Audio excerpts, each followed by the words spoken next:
Welcome to the INFOWARS Nightly News. It's Monday, October 17th, 2016. I'm your host, Owen Schroyer. Here's what's on the news tonight.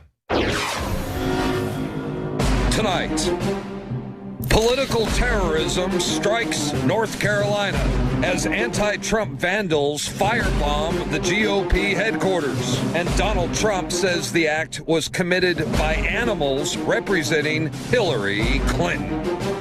Horrific act of political terrorism. Then, while Vladimir Putin tells the Russian people to prepare for war with the United States, a Kremlin insider says he believes there could be a major conflict before the election. Meanwhile, Vice President Joe Biden threatens Russia with a cyber attack. And the globalists close out all of Russia Today's UK bank accounts and cut off WikiLeaks' internet service.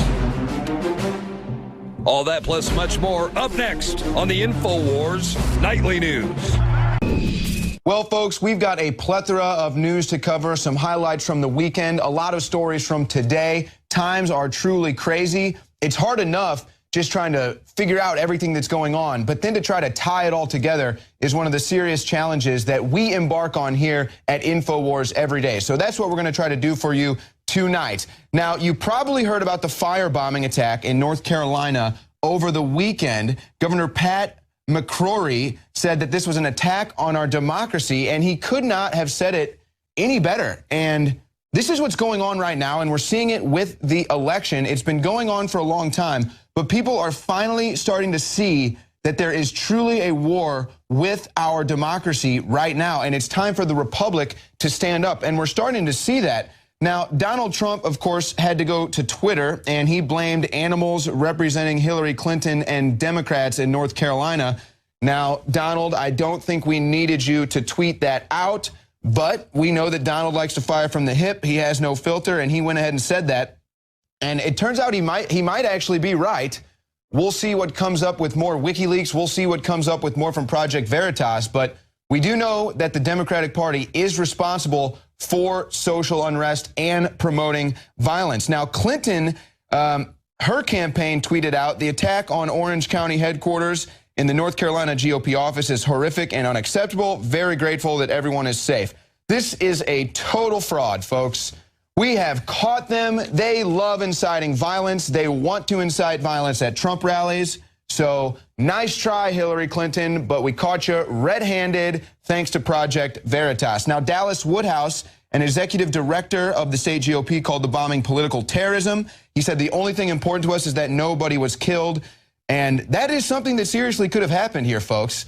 Do you think that these people who were firebombing the headquarters even thought of that? I would guess that they didn't. They're not that bright.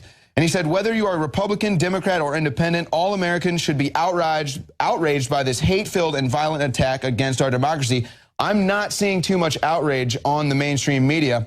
Everyone in this country should be free to express their political viewpoints without fear of their own safety. But unfortunately, in this election cycle, that's not the case if you like Donald Trump. A lot of people are afraid to even put a Trump sticker on their car because, well, we've seen what happens. Windows smashed in, tire slashed. Now, of course, CNN, they went ahead and they blamed this firebombing on Donald Trump as if, I mean, this is right out of 1984. I can't even believe that they would go this low. But CNN host Brian Stelter did blame, more or less, Donald Trump for this firebombing, of course, blaming his rhetoric. Now, of course, they wrote Nazi Republicans, get out of town or else. Hillary Clinton is funded by George Soros. We've actually got more ties with Clinton and Soros coming up tonight in the news. And then Stelter goes on, he says, we have no idea who has done this. We don't know if it's Republicans, Democrats, or a movement.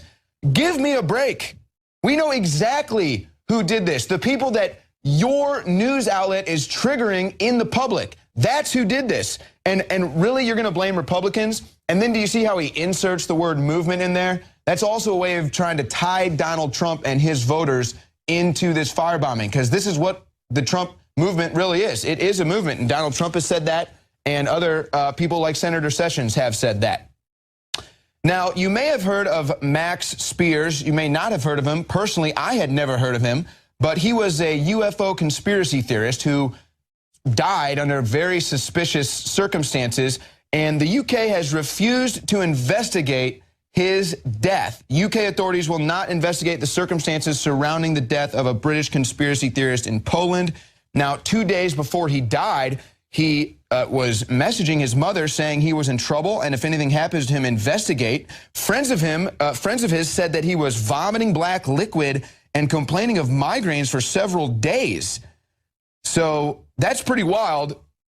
Again, I'd never heard of this guy before, but, you know, usually when they off someone, this does draw light to those individuals. Now, all of a sudden, I looked into his work, and we're going to have more on this actually later. But worth mentioning, suspicious death of a UFO conspiracy theorist, and they refuse to investigate. I don't know why you wouldn't investigate that, but I guess that's none of my business. Now, Joe Biden, we've done some reports on this. Joe Biden is essentially threatening Russia with cyber warfare. This is an unprecedented move for any government to threaten cyber warfare, but this is what Joe Biden has decided to do.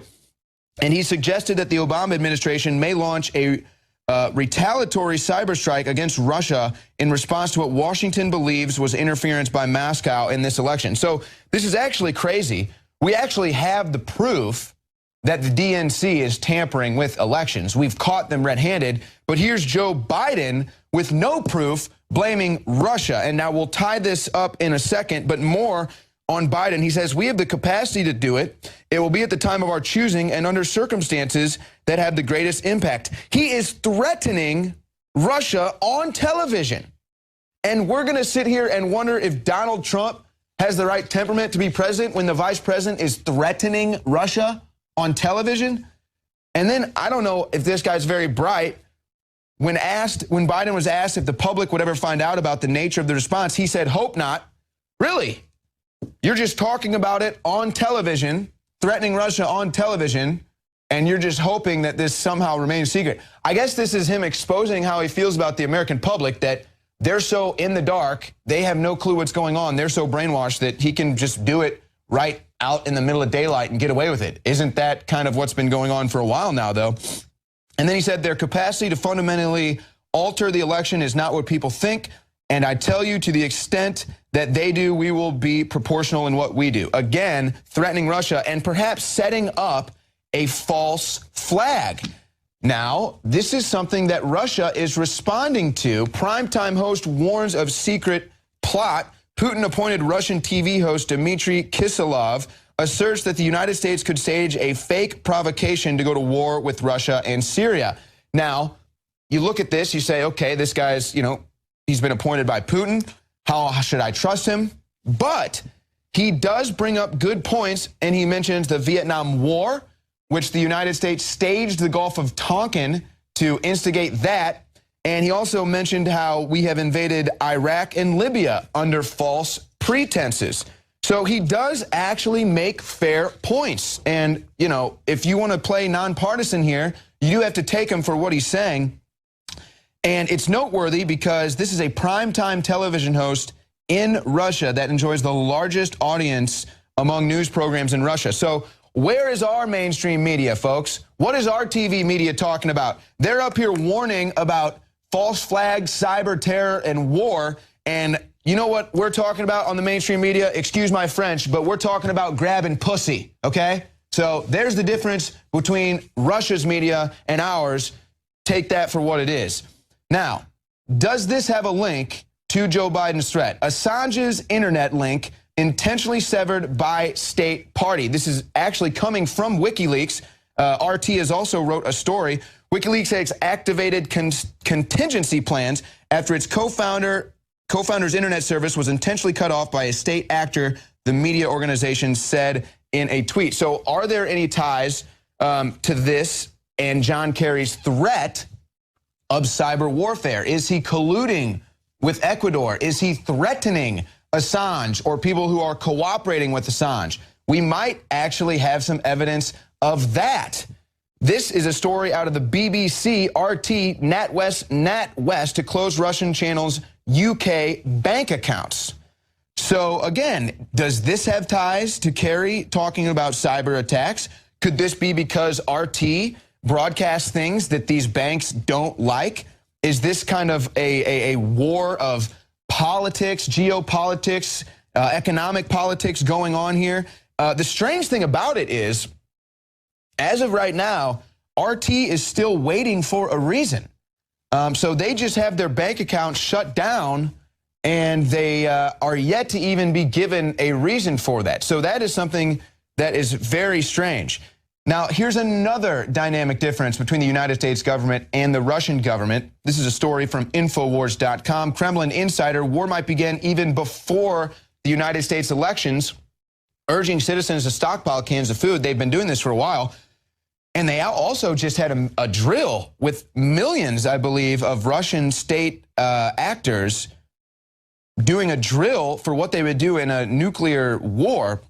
But Sergei Markov, a member of the Civic Chamber, a Moscow-based state institution, told the Daily Beast, these are the most serious tensions between Moscow and Washington in decades. The war might begin before the November elections in the United States. So, you know, our president is out golfing. He's smelling his hand as he's going to Hillary Clinton rallies. And, you know, one of our presidential candidates is going unconscious at 9/11 events. But here's people coming from inside the Kremlin that are trying to warn people. He said, I personally plan to stock 200 cans of pork to be ready for a potential war crisis, and I advise everybody to do the same. Our government is certainly stockpiling. We know about that, but I don't really hear too much from our media or our government warning that we need to stockpile food. We need to be prepared for a war with Russia. It's just not happening. So will the mainstream media cover any of that? I doubt it. Will the mainstream media cover this? 1,000 more people shot in Chicago compared with this same time a year ago. 1,000 more people have been shot in Chicago this year compared with the same time last year. Now, will we see Black Lives Matter protests? Will we see any media covering this? I don't think so. But somehow, in a gun-free zone, we see plenty of guns. I wonder when logic will kick in on that nonsensical legislation. Now, folks, this might be the biggest thing that we are facing. This might be the biggest thing that we are dealing with, and it appears that Americans are finally starting to wake up to this. Poll from Politico, 41% of voters say election could be stolen from Donald Trump. This is a Politico Morning Consult poll conducted among almost 2,000 registered voters, October 13th through the 15th, shows that Trump repeated warnings about a rigged election are having effect. Yeah, it's not just Trump. We have WikiLeaks, we have Project Veritas, we've had dozens of independent investigations on this. We are very aware of how they rigged elections. 73% of Republicans think the election could be swiped from him. Just 17% of Democrats agree with the prospect of massive fraud at the ballot box. And how ironic is this?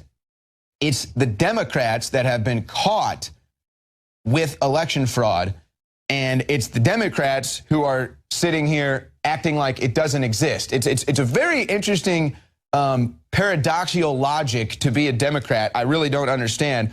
The public sentiment is beginning to reflect Trump's campaign message. Now, this is the power of Donald Trump, folks. This has been one of the things for me personally that I've been enjoying with the Donald Trump campaign is that he takes things that we have been trying to get in the mainstream for years, and he forces them there. He forces them into the mainstream, and this is just another example.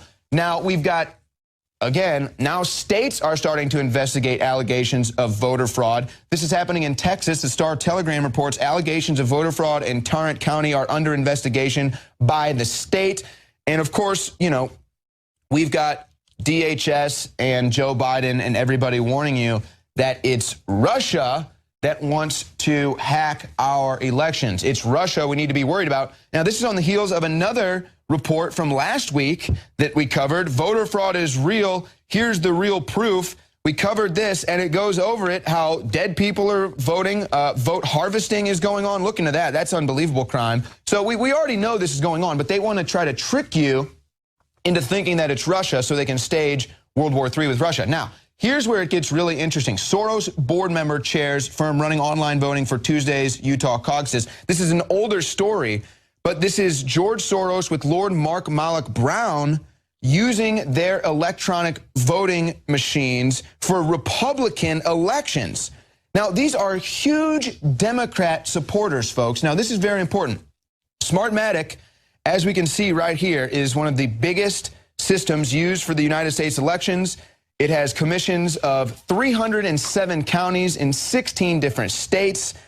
In 2006, Smartmatic signed what at the moment was the largest election automation contract in U.S. history. Now look at this. You want to tell me that these election machines are going to be fair? Mark Malloch Brown is a former member of 2 in the United Nations. I'm sorry, he's a former number 2 in the United Nations. He's also had positions including vice chairman of George Soros Investments Funds. He was with the George Soros Open Society Institute, vice president at the World Bank, lead international partner at Sawyer Miller, a political consulting firm, and he's also served as the vice chairman of the World Economic Forum. So the guy who runs Smartmatic, which runs the United States elections, has close ties with George Soros. George Soros has close ties with Hillary Clinton. We can see that George Soros is one of the biggest donors of the Clinton campaign. We have the WikiLeaks. She has a tight relation with Soros. She even goes to dinner with him. That just reeks of corruption. Anybody who's not concerned about electronic rigged voting machines is sleeping under a rock. Now, what's up with Bernie? Bernie is still campaigning for Clinton. I really don't understand this. Are his supporters still buying this? This could be a big thing that could swing the election, where Bernie's supporters go, but he really has made himself look like quite the fool. Now, here's something. Over 4,500 redaction in Hillary FBI documents. Folks, this is absurd. The FBI claims it's trying to be transparent. You go and you look at these redactions. Go ahead and look at these redactions, please, for me real quick. Some of them are whole pages. Some of them are whole pages redacted. It is absolutely absurd. But even in the stuff that's not redacted, we can see how people that Clinton has worked with do not like her at all. She's not fun to work with. Scientists are now creating eggs in a lab from scratch and producing healthy offspring. Humans grown in petri dishes. It's unbelievable. We'll be right back with more on the InfoWars Nightly News.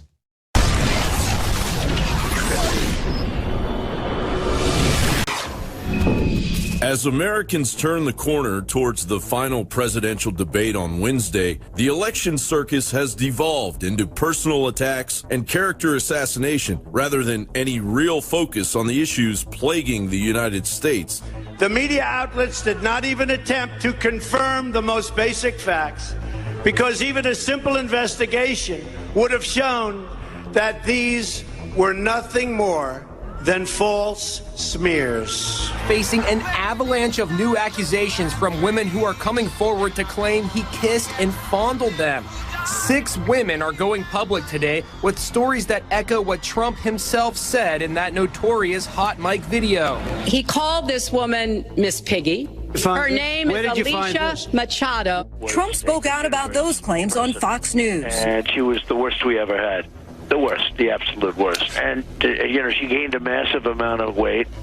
And it was a real problem. Regardless of the fact that Obama's unconstitutional open border policy is quietly responsible for killing as many as 7,500 Americans every year, 20 on average per day, due to the hordes of illegal drivers flooding the roads, while Obama creates a pilot program to have Americans pay for Syrian refugees to come to the United States and move into our homes. Regardless of the fact that food stamp participation has increased by 78% over the past 10 years, regardless of the fact that Obama and Hillary's new Cold War rhetoric, amplified by a suicidal mainstream media, has obliterated any shred of integrity 6% of Americans still think cable-fed propaganda media has, after polls revealed America is almost completely done with the mainstream media. Mainstream media's stranglehold of propaganda desperation and damage was palpable on the campaign trail, as if its demise was what truly concerns Americans, but obviously has panicked the ruling elite.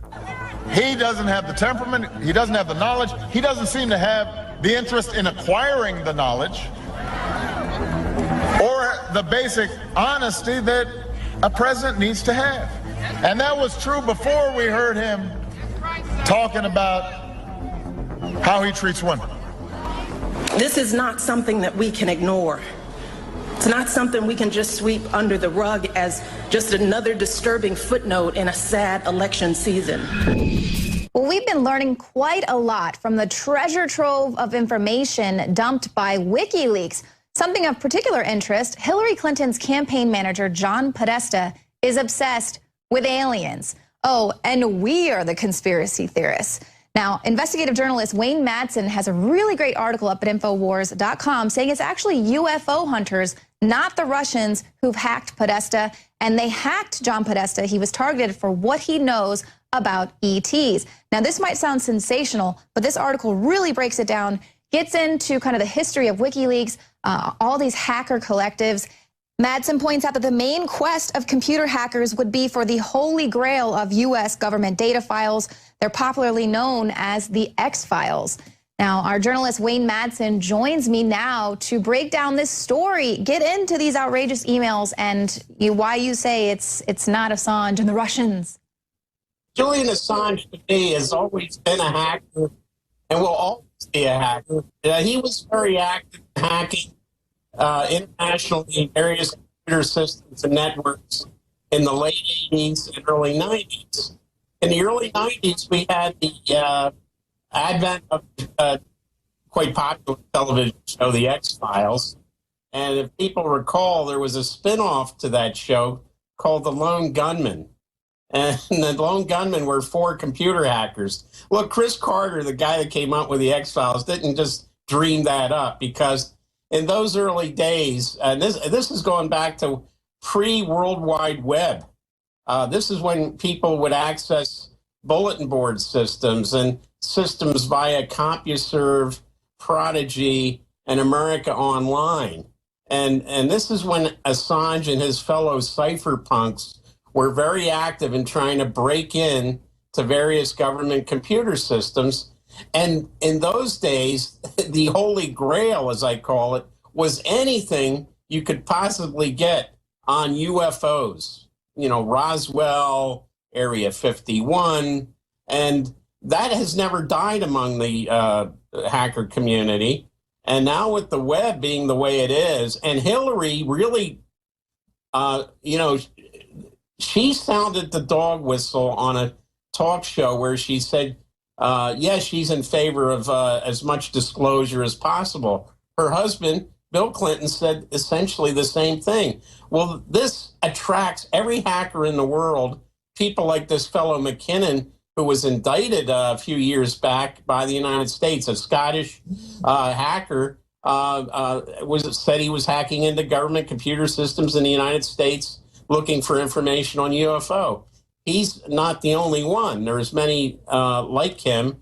And I just, when I saw this blaming the Russians for this, it's so ludicrous. First of all, the Russian intelligence service isn't going to leave digital breadcrumbs to lead them back to SVR or FSB headquarters in Moscow, and never ascribe to Russian intelligence what can be more easily ascribed to computer hackers looking for information about what Podesta knows, what Hillary knows, what Bill Clinton knows, because they have certainly said this is a major interest of theirs. Right, because of course, John Podesta was chief of staff for Bill Clinton. They are now chairman of Hillary Clinton's campaign.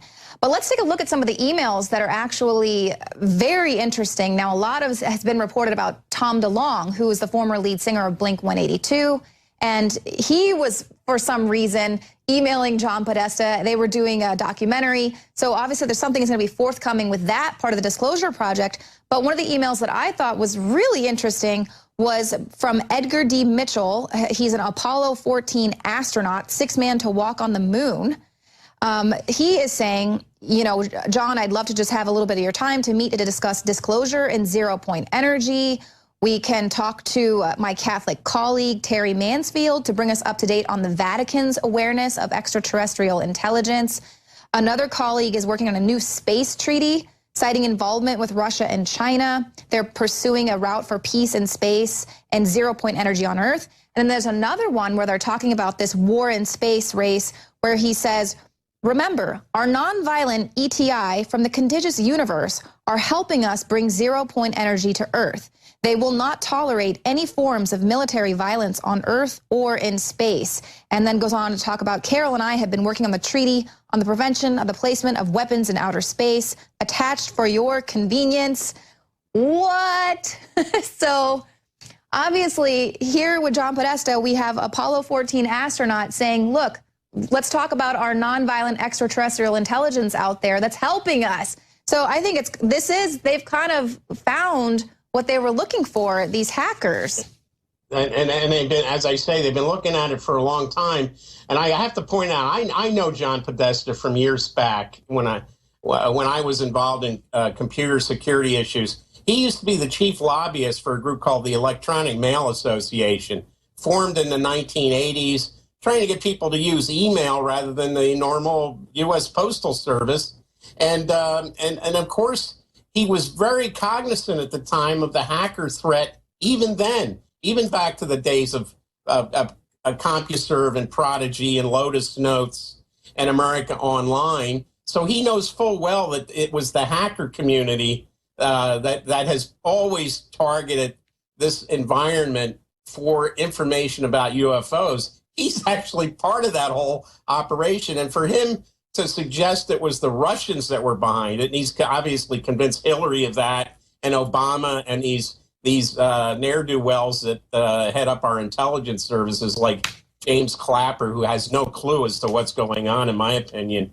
Well, I mean, I think they owe an apology to the Russian government, and while they're at it, with all this belief in intergalactic or interstellar treaties, they probably should apologize to that alien hair guy on the History Channel while they're at it. Yeah, exactly. And of course, you know, they point out here in the Podesta email that Russia's actions in the Ukraine is what they're kind of wanting to cut them out of this space peace treaty deal, because the Russians were kind of doing their own thing. So it's really incredibly interesting. So I encourage everyone to go to InfoWars.com, read this article. It gets into great detail. I mean, 6 pages long with all of the hacker collectives and their ties to the KGB, everything. It's report, UFO hunters, not Russians, hacked Podesta. Wayne Madsen, thank you so much for joining us, and we'll be speaking with you soon. Good to be with you. We have seen unprecedented bias against Donald Trump and his supporters in the last year and a half during this campaign. But on the issue of the Clinton Foundation stealing close to $2 billion of Haitian aid relief, even the Washington Post and the New York Times have admitted they did it. But they say it was a mistake or they screwed up. And we've got Chelsea's emails to her credit saying, thousands are dying, Mom and Dad. We got to give them the money. 97+% of the money they were given never got there. The Clintons only give about 3%. To 5%, depending on the year, of the money they raise to charity as well. This is truly monstrous. It is so diabolical. So after the hurricane hit over a week ago, I began to talk to the crew about trying to get into Haiti, but no commercial aircraft were going in. And then out of the blue, Gary Haven, a billionaire, patriot, friend of the show, called me about a week ago and he said, you know, I fly aid missions in every week. And I've been doing it since the earthquake hit 5 years ago. And he said, would you like to come in your crew? And I said, absolutely. We were just trying to get a crew in there. I hadn't thought of you. And Gary got them into the country for 5 days. And I've been watching since they got back last night, hours of this footage. And it's so staggering. It's so haunting that I don't even feel worthy to try to bring this info out, try to help these people.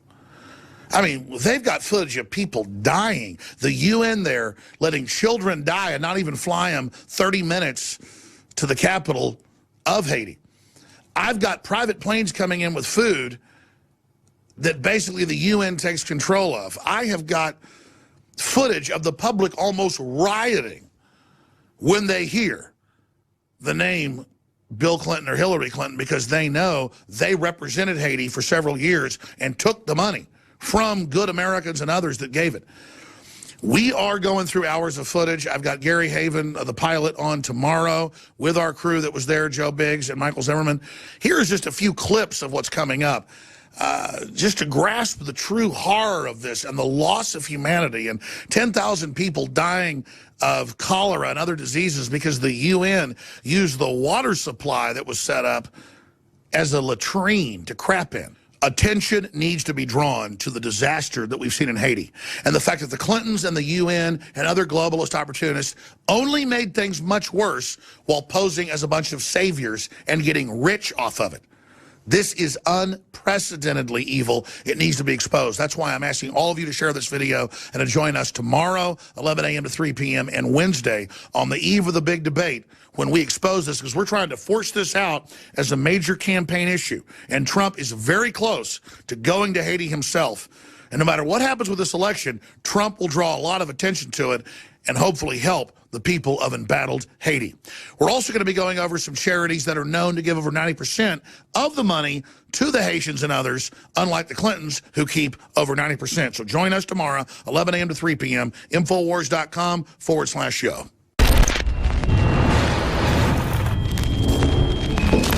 Hillary Clinton loves to point out how much of a totalitarian Vladimir Putin is, axing journalists who dare expose government corruption there in Russia.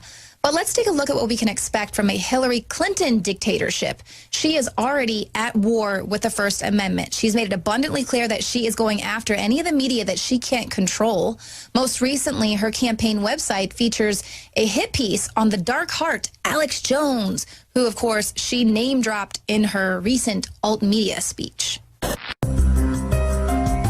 I will not let you down. You will be very, very impressed, I hope. And I think we'll be speaking a lot. Sandy Hook is a synthetic, completely fake, with actors, in my view, manufactured. I will not let you down. The official story is a fable, and an inside job is the only explanation.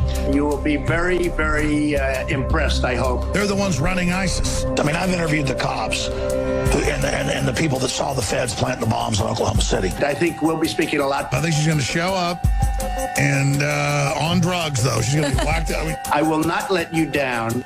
She's a frickin' demon, and she stinks, and so does Obama. I go, like what? Sulfur. Now, I have the government documents where they said they're going to encourage homosexuality with chemicals so that people don't have children. I don't like them putting chemicals in the water that turn the friggin' frogs gay. And I'll tell you, it is surreal to talk about issues here on air and then word for word hear Trump say it 2 days later. It is amazing. And new WikiLeaks emails reveal that she did absolutely nothing to lift the UK travel ban on talk show host Michael Savage. Now, Savage had his travel banned to the UK by the government's top Homeland Security official in 2009. This is along with terrorists and neo-Nazi murderers, the pretext being that his views might provoke violence. Now, as an American citizen, Savage appealed directly to Hillary Clinton as Secretary of State to help him defend his First Amendment rights. But now we see with these new emails that Hillary Clinton herself said to her aides, let's hold on doing anything until we all talk. Apparently, they didn't want to come off as hypocritical. Cheryl Mills points out that the same ban imposed by the UK on Savage could happen in the U.S. under current law. So this is coming from a woman who could be president and her top aide saying, you know, we could do the same kind of ban here in the U.S. You know, we don't want to come off as hypocrites.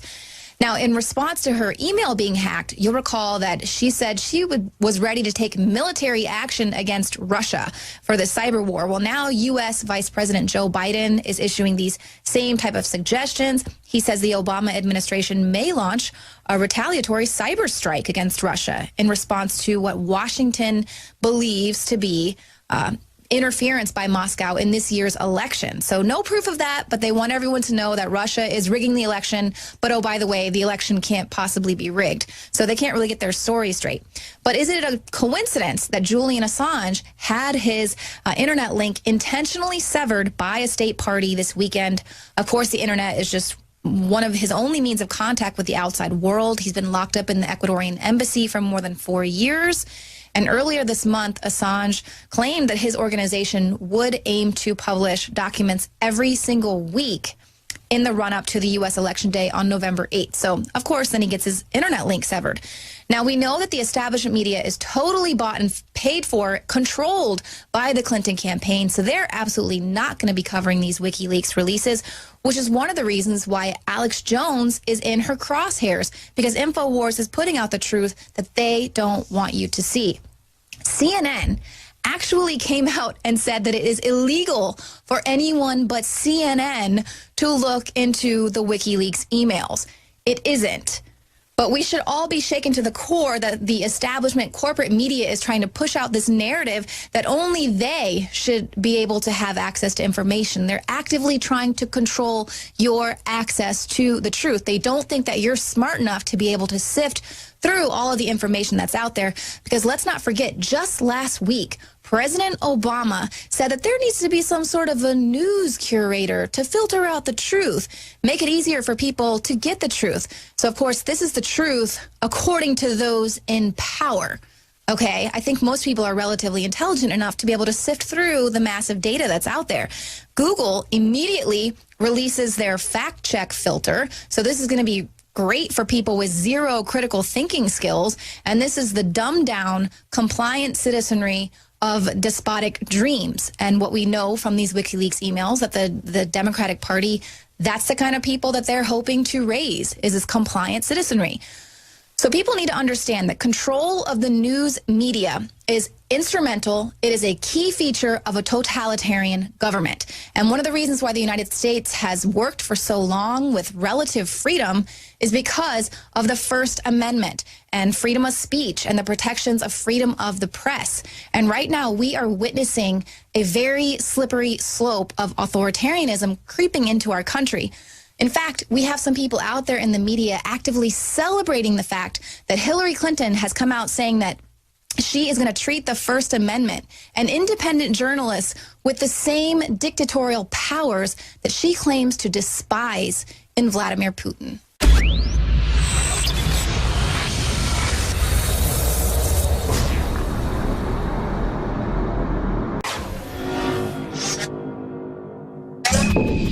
Welcome back to the INFOWARS Nightly News. Owen Schroyer with you. I'm about to be joined by Leanne McAdoo and Margaret Howell. Project Veritas has just released a scathing, well, one video in a series of videos, but truly unbelievable investigative reporting from James O'Keefe and Project Veritas. Here are some of the highlights from the first video release. If you're there and you're protesting and you do these actions, you will be attacked at Trump rallies. That's what we know. People will freak the f*** out. His security team will freak out, and his supporters will lose their shit. We are contracted directly with the DNC and the campaign, both. There's a double blind there. No. So they can plausibly deny that they knew anything about it. There's a script. Oh, there is a script. There's a script. Okay. There's a script of engagement. Sometimes the crazies bite, and sometimes the crazies don't bite. They're starting confrontations in the line, right? They're not starting confrontations volunteers in the rally, because once they're inside the rally, they're under Secret Service's control. When they're outside the rally, they're more affected out. They're harder to get in. The media will cover it no matter where it happens. I assume it's always in the rally. Initiating the conflict by having leading conversations with people who are naturally psychotic. You can message to draw them out and draw them to punch you. Prepared to go wherever these events are, which means we have to have a central kind of agitator training. Yep. Nobody's really supposed to know about me. So the Chicago protest, when they shut all that was us. It was more him than me, but none of this is supposed to come back to us. Because we want it coming from people. We don't want it to come from the party. That we pay to do shit. Make no mistake. Over the last 20 years, I've paid off a few homeless guys to do some crazy stuff, and I've also taken them for dinner, and I've also made sure they had a hotel and a shower, and I've put them in a program. Like, I've done that. Well, Leanne, Margaret, perhaps just as scathing as the WikiLeaks releases, these videos are pretty damaging to the Democratic Party. Right. There is no end to the villainy. And, you know, months back when we first started exposing this and talking about how they were bussing in these protesters, they were being paid to go off at the Trump rallies to make the Trump protesters, the Trump supporters look bad. We were actually vilified. I know The Intercept, for one, ran a hit piece on us saying, how dare you push out this meme that there's these paid protesters? That's a total lie. And indeed, now here comes Project Veritas with a slam dunk. Margaret? Did you hear what he said about plausible deniability? They don't want any of this linked to him. It's so obvious. The problem that I'm having, Owen, so we know last Friday, for example, that Trump tape leak, it was covered 23 times by all 3 major networks. The WikiLeaks revelations that are all bombshells got 1 total minute. So people really have to be watching this because, of course, it's going on. And oh, by the way, throughout that tape, at one point they asked, does Hillary know about this? What does she know about? She knows about all of it, all of it. She knows this is going on. It's going on her behalf. And they just want to give that little line of plausible deniability. And this is a 16+ minute long piece. And this is just the first part in a multi-part series. So there's more stuff that's going to come out if you can even believe it. Well, and whatever plausibility or deniability they thought they had, and that's pretty much over with now. I mean, with this video, they are caught admitting what they've done at these protests or at these Trump rallies to agitate people. And it's exactly what we saw the mainstream media say that Trump supporters were doing. No, it's actually the Democratic people and the people they're funding to put out there. And, you know, there's so much about this. Like you said, there's this one video in the whole series. And something that James O'Keefe said is, will the mainstream media cover this? Will the mainstream media address this at all? You just talked about the Trump tapes. They wanted to cover that all day long. Do you expect any coverage from the mainstream media on this? No, and well, that's the exact same thing Julian Assange said, is that whatever he's going to drop, it's going to be bombshell. It could devastate the Democratic Party if the media picks it up. And that was his key point that he made. And so this is, again, happening with James O'Keefe and his amazing work. He actually tweeted out a little earlier, there was a video of a corgi trying to get up the stairs, and they're looping this video of a corgi fighting against this. That was what the media is showing you, not James O'Keefe's bombshell video. I want to point out that we have been covering this for weeks and weeks. So yes, we knew that this was going on. Alex has been talking about this for weeks, and specifically related to the Charlotte protesters that literally burned down the city of Charlotte. We knew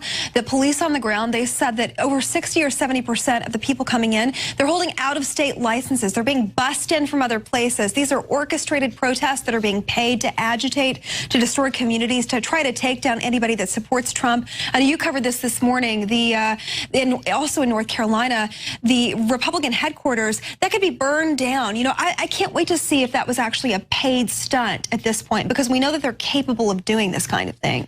Well, I'm not sure if we'll ever find out. Maybe perhaps there'll be some information on that in the next video that Project Veritas releases. But if we have any indication of the question I posed to you, will the mainstream media cover this?